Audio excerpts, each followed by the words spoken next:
Reality is that you're broken. If you're in your first year of recovery, you're broken. Focus on your recovery until you become the person that you want to be in your life. I mean, you're going to come up with a list, maybe with your sponsor, that it includes the ideal woman or the ideal man or whatever it may be. And when you become that person, that's when you're ready, because that's when you will attract what it is that you want in your life.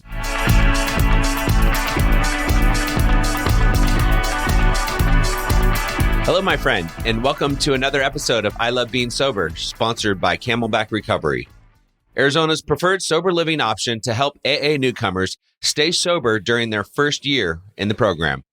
If that's you or someone you know, then you're in the right place, because my name is Tim Westbrook, and I'm the CEO and founder of Camelback Recovery here in the always sunny and always sober Scottsdale, Arizona, where my team and I, over the course of many years, have helped thousands of people to stop their suffering and continue on their path to recovery. Let's get clear on one thing. We believe that a relapse or a slip is not a part of recovery. And that's exactly why this podcast is dedicated to you or any loved one you know in their first year of striving to live a clean and sober life. The purpose of this podcast is to come clean with all of the misinformation that's out there about recovery, addiction treatment, mental illness, and the strategies to stay sober in general. So if you believe you're in the right place, or if you know someone who is struggling with addiction, it's my privilege to share this podcast with you. Now, I have no idea if you and I have ever met, but what I do know is that AA saved my life. And I also know that to find long-term recovery and live happy, joyous, and free, it is a lot more than just stopping your drinking, stopping your drugging, stopping the gambling, stopping your sexual indiscretions, or any other addiction you may have struggled with or suffered from. Because at Camelback Recovery, we believe that sobriety can and should be fun. And look, any recovery process is not easy. It is challenging, it can sometimes be annoying, and for the most of us, it is often difficult to stay on the path. But here's the good news. The self-awareness you gain from listening to this podcast, especially if you're in your first year of recovery, will help you make better choices, which will ultimately lead you to living a kick-ass sober life. Visit CamelbackRecovery.com to learn more about our strategies for alcoholism, drug addiction, or mental illness. And we even offer recovery coaching so that you can enjoy the freedom and the happiness you've always searched for. Welcome to the 72nd episode of I Love Being Sober, the show devoted to people in their first year of sobriety. If you are pressed for time, listen at 1.5 times speed and you will still get all of the content from this episode. No need to take notes because I've paid a professional note taker to do that for you. The notes to this and other episodes are available when you look for them at ilovebeingsober.com. Please do that when you're done listening to this episode. You'll be glad you did, and that's my personal pledge to you for listening in its entirety. Now, although your first year in sobriety is central to our discussions, you and I will also explore other fascinating and important topics such as health and fitness, self-care, food and nutrition, breath work, and biohacking, just to name a few. All of these things are your gateway to living a kick-ass sober life, which is our mantra at Camelback Recovery. In this episode number 72, you'll learn the first secret, which I believe is critical to avoiding a relapse. You'll discover that avoiding triggering situations is the first secret to avoiding a relapse or avoiding a slip, along with why avoiding these triggering situations is imperative if you want to avoid a relapse or a slip. And then we're going to talk about how you can avoid triggering situations, how it works for you. So lean in and listen carefully, because this episode could have a significant impact on how you can make it to a year and much closer to living a kick-ass sober life. Triggering situations can include the environment you're in, stress, negative emotions, and even celebrations. Listen to episode 71 if you want to hear the specifics about those different types of triggering situations I just mentioned. The environment you spent your time in prior to getting clean and sober led to your drinking and drug use. There are things you did, places you went, and drinking and drug use was at least one of the main activities. I know before I got clean and sober, everything I did, whether it was going out to dinner, going to a concert, going to a football game. I used to have season tickets to the Cardinals, which I'm not even a huge spectator. I love watching football, but I'm kind of the guy that watches the playoffs and watches the Super Bowl. I don't really follow sports. I'm an active person. I love to play sports, but I'm not a huge spectator. But I had these season tickets to the Cardinals. I mean, the reason I had these tickets was because it was a good excuse for me to get shit-faced every Sunday. And I would make a whole day out of it. I'd have a few drinks in the morning before I left my house. I would go and tailgate at the game before the game. And then I'd go in and drink my face off at the game. And it was just a drink fest. I didn't realize this until after I got clean and sober. I can go to football games today. It's not triggering for me. I have some time under my belt. I've been sober a little over 10 years. And what I realized is that most people don't get shit-faced the way that I got shit-faced. I used to think that everybody at the football game got shit-faced. Everybody at the concert, everybody at the comedy show, everybody at the bar. I mean, I thought that everybody drank the way that I drank, and I didn't realize, and if you're listening to this podcast, you might have been just like me, where you think everybody else drinks the way that you drink, and then you'll realize, if you haven't realized it yet, there's not that many people that get shit-faced the way that we got shit-faced. There's like maybe one or two people, and they stand out, and it's obvious. And I mean, today I look at them and I just have compassion for them because I know that they're in a dark place. I know that they're not doing well. I'm so grateful to be on the other side of this thing, but it took me some time. So we're focused on you and your first year of sobriety. And these are triggering situations, these environments. Playing golf. For me, playing golf was another reason for me to drink my face off. I mean, I'd show up to the golf course with a 6-pack or a 12-pack of beer. And I remember a time I went to a nice high-end golf course in North Scottsdale, and I showed up with, I either had an 18-pack or a 24-pack in my bag. And it's just like so ridiculous. And I remember the caddy grabbed my bag and he was going to put it on the cart. And he was like, whoa, oh my gosh, what do you have in this bag? It's so heavy. And I said, oh, I got a bunch of golf balls. And of course, he thought I was lying, which I was lying.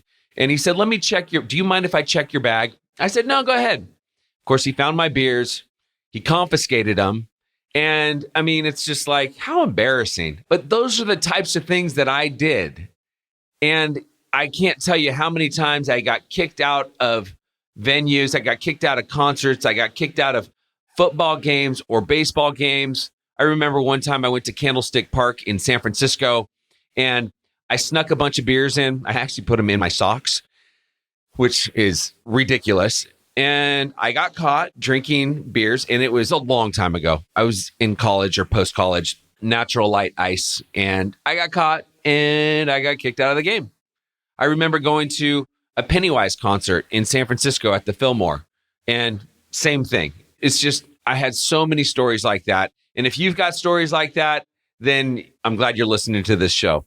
So it's likely if you're listening to this podcast, everything in your life revolved around drinking or drugging or whatever your main vice was. And until you have some time under your belt, you'll want to avoid your old environments as much as you possibly can, whatever it is. And it might be Saturday night in Old Town Scottsdale or wherever it is that you live.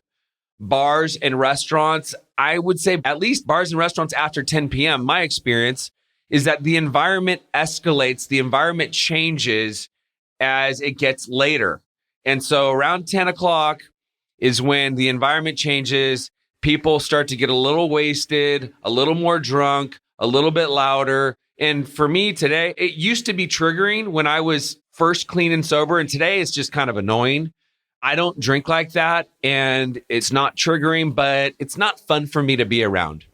Concerts, parties, dating someone that's in the disease, that's in the alcoholism and drug addiction.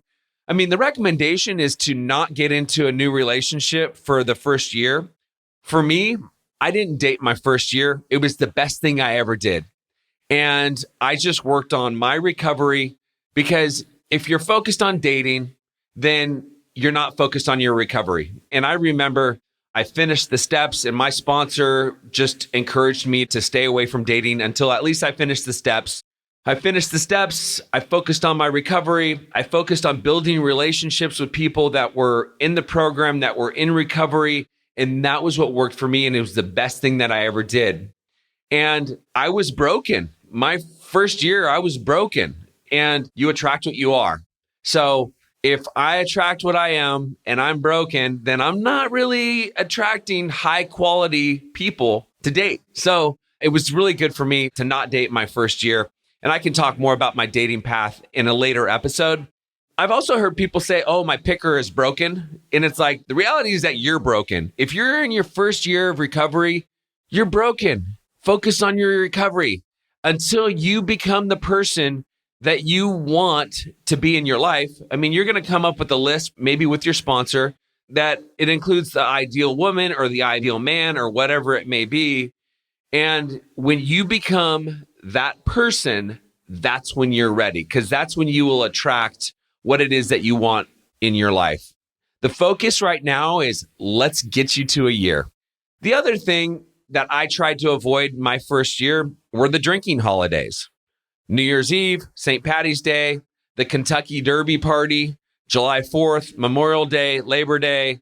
Those are all drinking holidays. And okay, maybe I didn't necessarily avoid them, but I for sure stayed with people that were in recovery, that were doing the deal. That's what worked for me because I didn't want to be triggered. I stayed sober. I never relapsed. Okay, so I mentioned that just because my path worked. My path worked for me. And more than 90% of people relapse in their first year. If you're listening to this and you're in your first year, the chances are that you're not going to make it, period. So if you want to make it, you want to make it to a year. I mean, it is kind of the first big milestone. I mean, you 24 hours, 30 days, 60 days, 90 days. I mean, each of those milestones counts. Getting you to a year is the first thing. Let's get you to a year. And there are other situations which you should try to avoid if possible.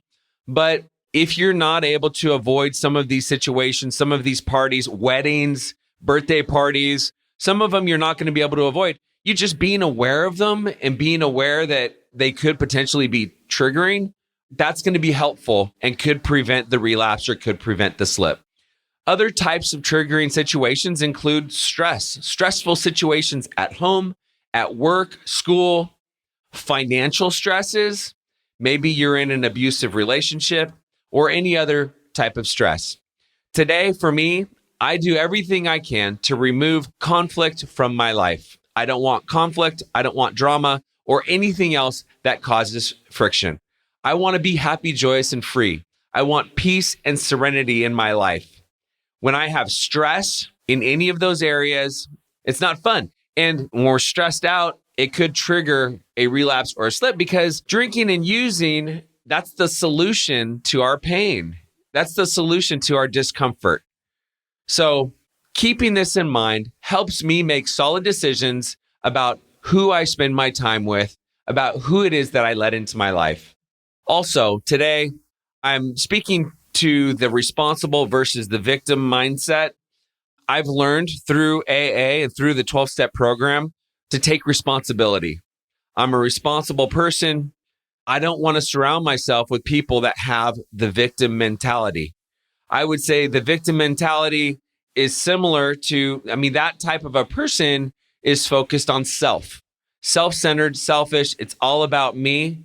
If someone's in pain, I know if I'm in pain, I'm focused on myself. I need to flip it and focus on the other person, take responsibility, bring value, make a contribution to the relationship. I believe I'm responsible for everything in my life, and I believe that life happens for me, not to me. I've gone through a lot in my life, and I believe that I am the person I am today because of everything I've gone through. And you might be going through a lot right now as well. For me, my wife left me. I got divorced. I filed bankruptcy. My real estate license was revoked. I lost my business. Those are just some of the things that happened to me while I was in recovery. I mean, those things were all wreckage as a result of my drinking and drug use. They happened while I was in recovery, but I'll tell you, I walked through all of those situations and I went to lots of meetings. I stayed connected to people in the program. I called my sponsor every single day. I did my step work. I did everything I needed to do to walk through all of those situations.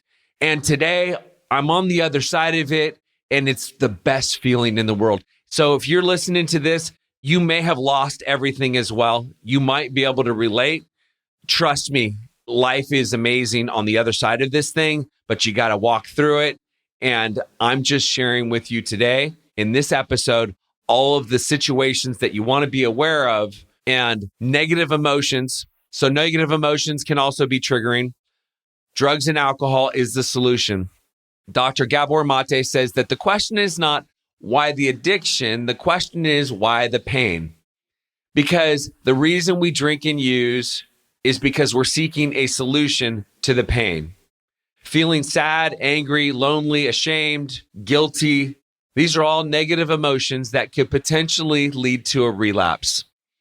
When you are walking through those feelings, pause, call your sponsor, call your therapist, call your recovery coach, or call someone else that you trust that you can open up to and that you can talk to about your feelings. I'm going to talk about other ways to cope with your negative emotions in the episode on self-care, which is episode 76. Right now, you're in the process of changing your life. This means you need new hobbies, new interests, new friends, new eating habits, new sleeping habits, new exercise habits. Everything's got to change. And these are the new healthy lifestyle habits that are going to lead you to living a kick-ass sober life. All of these activities promote the new healthy sober lifestyle. You want to find people that have what you want and you want to do what they do. You'll find the laughter and the joy and the fun in living the clean and sober life. New healthy activities can range from yoga, CrossFit, running, hiking, biking, triathlons, reading, going to movies, bowling, going to the farmer's market, dinners. For me, meetings, I went to lots of meetings when I first got clean and sober. My first year, I went to lots of meetings. I went to 1 or 2 meetings a day. I went to the meeting before the meeting. I went to the meeting. I stayed for the meeting after the meeting. I participated. I did lots of service work. I got out of myself. Those are the things that I needed to do in order to stay connected and in order to stay on the path. If you find the right meetings and you find the right people to hang out with, people that you can relate to, that's why they say, in my opinion, one of the reasons you go to 90 meetings in 90 days, one of the reasons you go to lots of meetings is because you want to find the people that you can relate to. Meetings are different. Smart recovery, refuge recovery, whatever type of recovery, whatever type of meetings you go to, wherever it is that you hang out, you've got to go, you got to continue going until you find the people, until you find your tribe. And once you find your tribe, it's comforting, it's a lot more fun, and there's lots of laughter. So here's a quick review about the insights you and I both rediscovered in this 72nd episode of I Love Being Sober. We talked about triggering situations as the first secret to avoiding a relapse, avoiding those triggering situations. And along with why avoiding those situations is imperative if you want to avoid a slip. And then we talked about how it works for you. So remember, these insights will only work for you if you work them. So please make sure you apply what you've learned in this episode of I Love Being Sober. Because if you do, you will be on your way to living a kick-ass sober life. And I think you'll agree that that's exciting to think about. And speaking of reviews, before we end this episode, I want you to go to ilovebeingsober.com and type in your biggest takeaway or aha moment you experienced during this episode. You can do this now in the review section, and when you do, iTunes will ask you to rate the episode, and I hope I've earned 5 stars from you. So go ahead, declare your one big takeaway in the iTunes review section by visiting ilovebeingsober.com. It will take just 3 minutes out of your day, but what you declare could provide you a lifetime of happiness and freedom. Okay, That does it for this week. I'm Tim Westbrook, and I hope that our paths cross again next week for the next episode of I Love Being Sober, the show devoted to people in their first year of sobriety. And do whatever it takes to join me for episode 73, because we're going to talk about secret number 2, getting rid of your toxic friends. I encourage you to invite a friend, a loved one, or a sponsee to listen to I Love Being Sober. I can't wait to connect with you then. It will be an insightful episode, so I really want you to join us with your loved one.